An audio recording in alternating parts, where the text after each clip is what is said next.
السلام علیکم. ممکن ہے آپ میں سے کچھ لوگوں کو میں جانتی ہوں، لیکن مجھے اس بات کا یقین ہے کہ آپ سب لوگ مجھے ضرور جانتے ہوں گے. اس کی بڑی وجہ یہ ہے کہ میں وہی زینب ہوں جس کا ذکر نانا ابو اپنے کئی کالمز میں کر چکے ہیں as his first grand child یا پھر ایز ہز 89. میری پیدائش سے لے کر اب تک کی زندگی کے کافی سارے واقعات آپ تک نانا ابو کے کالمز کے ذریعے پہنچتے رہے ہیں. ابھی میں نے پہلی سانس بھی نہیں لی تھی کہ نانا ابو اور نانو امی پاکستان سے امریکہ مجھے ریسیو کرنے آ گئے تھے.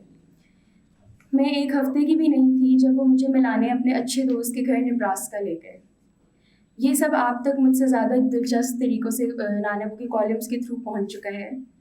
میری عادات اور اوٹ پٹانگ حرکتوں کا تذکرہ نانا ابو نے ذرا بڑھا چڑھا کے بتایا ہے.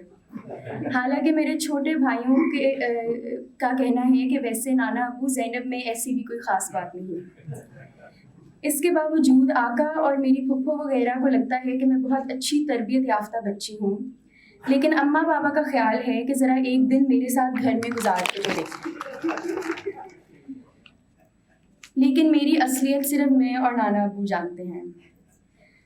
البتہ نانا ابو کبھی کبھی ذرا زیادہ ڈرامٹک بن کے عجیب و غریب کالمز لکھنا شروع کر دیتے ہیں، جیسے کہ میری وفات.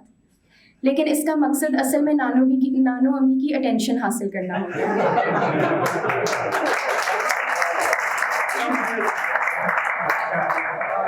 کبھی کبھار ہماری بھی، ورنہ ماشاء اللہ ہی از فٹ اور ہمیں ابھی بھی ہماری بہت سی فرمائشیں پوری کرنے کی پوری تیاری رکھتے ہیں.